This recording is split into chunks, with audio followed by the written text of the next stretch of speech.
From the Cabby's Seat, a short story by O. Henry. The cabby has his point of view. It is more single-minded, perhaps, than that of a follower of any other calling. From the high, swaying seat of his hansom, he looks upon his fellow men as nomadic particles, of no account except when possessed of migratory desires. He is Jehu, and you are goods in transit. Be you president or vagabond, to cabby you are only a fare. He takes you up, cracks his whip, juggles your vertebrae, and sets you down. When time for payment arrives, if you exhibit a familiarity with legal rates, you come to know what contempt is. If you find that you have left your pocketbook behind, you are made to realize the mildness of Dante's imagination. It is not an extravagant theory that the cabby's singleness of purpose and concentrated view of life are the results of the hansom's peculiar construction. The cock of the roost sits aloft like Jupiter on an unshareable seat, holding your fate between two thongs of inconstant leather. Helpless, ridiculous, confined, bobbing like a toy mandarin, you sit like a rat in a trap. You, before whom butlers cringe on solid land, and must squeak upward through a slit in your peripatetic sarcophagus to make your feeble wishes known. Then, in a cab, you are not even an occupant. You are contents. You are a cargo at sea, and the cherub that sits up aloft has Davy Jones' street and number by heart. One night there were sounds of revelry in the big brick tenement house next door but one to McGarry's family cafe. The sounds seemed to emanate from the apartments of the Walsh family. The sidewalk was obstructed by an assortment of interested neighbors who opened a lane from time to time for a hurrying messenger bearing from McGarry's goods pertinent to festivity and diversion. The sidewalk contingent was engaged in comment and discussion from which it made no effort to eliminate the news that Nora Walsh was being married. In the fullness of time, there was an eruption of the merrymakers to the sidewalk. The uninvited guests enveloped and permeated them, and upon the night air rose joyous cries, congratulations, laughter, and unclassified noises born of McGarry's oblations to the hymeneal scene. Close to the curb stood Jerry O'Donovan's cab. Nighthawk was Jerry called, but no more lustrous or cleaner hansom than his ever closed its doors upon point lace and November violets. And Jerry's horse! I am within bounds when I tell you that he was stuffed with oats until one of those old ladies who leave their dishes unwashed at home and go about having expressmen arrested would have smiled, yes, smiled, to have seen him. Among the shifting, sonorous, pulsing crowd glimpses could be had of Jerry's high hat, battered by the winds and rains of many years, of his nose like a carrot, battered by the frolicsome, athletic progeny of millionaires and by contumacious fairs, of his brass-buttoned green coat admired in the vicinity of McGarry's. It was plain that Jerry had usurped the functions of his cab and was carrying a load. Indeed, the figure may be extended, and he be likened to a bread wagon if we admit the testimony of a youthful spectator who was heard to remark, "Jerry has got a bun." From somewhere among the throng in the street, or else out of the thin stream of pedestrians, a young woman tripped and stood by the cab. The professional hawk's eye of Jerry caught the movement. He made a lurch for the cab, overturning 3 or 4 onlookers and himself. No, he caught the cap of a water plug and kept his feet. Like a sailor shinning up the rat lines during a squall, Jerry mounted to his professional seat. Once he was there, McGarry's liquids were baffled. He seesawed on the mizzen-mast of his craft, as safe as a steeplejack rigged to the flagpole of a skyscraper. "Step in, lady," said Jerry, gathering his lines. The young woman stepped into the cab. The doors shut with a bang, Jerry's whip cracked in the air, the crowd in the gutter scattered, and the fine hansom dashed away cross town. When the oat-spry horse had hedged a little his first spurt of speed, Jerry broke the lid of his cab and called down through the aperture in the voice of a cracked megaphone, trying to please. "Well, now, will you be driving to?" "Anywhere you please," came up the answer, musical and contented. "'Tis driving for pleasure she is," thought Jerry, and then he suggested, as a matter of course, "Take a thrip around in the park, lady. 'Twill be elegant, cool, and fine." "Just as you like," answered the fare pleasantly. The cab headed for Fifth Avenue and sped up that perfect street. Jerry bounced and swayed in his seat. The potent fluids of McGarry were disquieted, and they sent new fumes to his head. He sang an ancient song of Killisnook and brandished his whip like a baton. Inside the cab, the fare sat up straight on the cushions, looking to right and left at the lights and houses.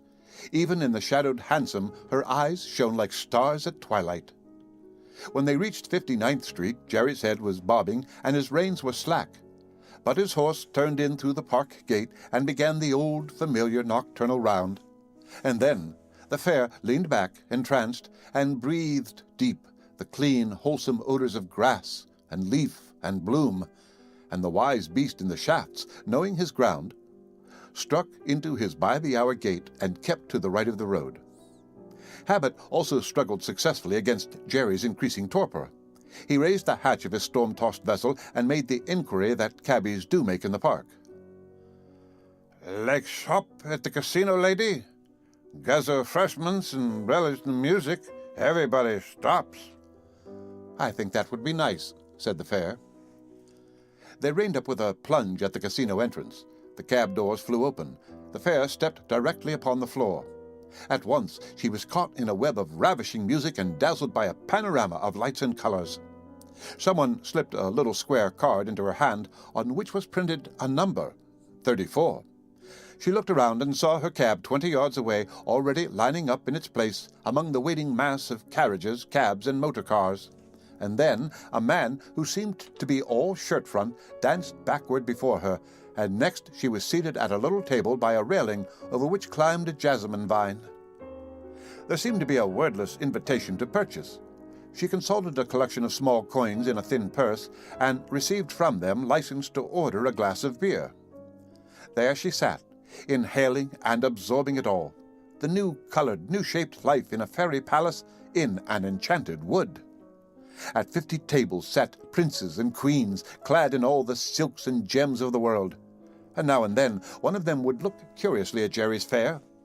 They saw a plain figure, dressed in a pink silk of the kind that is tempered by the word foulered, and a plain face that wore a look of love of life that the queens envied. Twice the long hands of the clocks went round.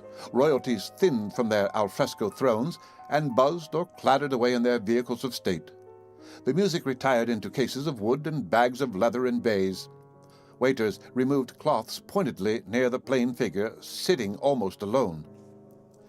Jerry's fare rose and held out her numbered card simply. "Is there anything coming on the ticket?" she asked. A waiter told her it was her cab check, and that she should give it to the man at the entrance. This man took it and called the number. Only 3 hansoms stood in line. The driver of one of them went and routed out Jerry asleep in his cab. He swore deeply, climbed to the captain's bridge, and steered his craft to the pier. His fare entered, and the cab whirled into the cool fastnesses of the park along the shortest homeward cuts. At the gate a glimmer of reason in the form of suspicion suddenly seized upon Jerry's beclouded mind. One or two things occurred to him. He stopped his horse, raised the trap, and dropped his phonographic voice like a lead plummet through the aperture. "I want to see $4 before going any further on the trip. Have you got the dough?" "$4?" laughed the fare softly. "Dear me, no.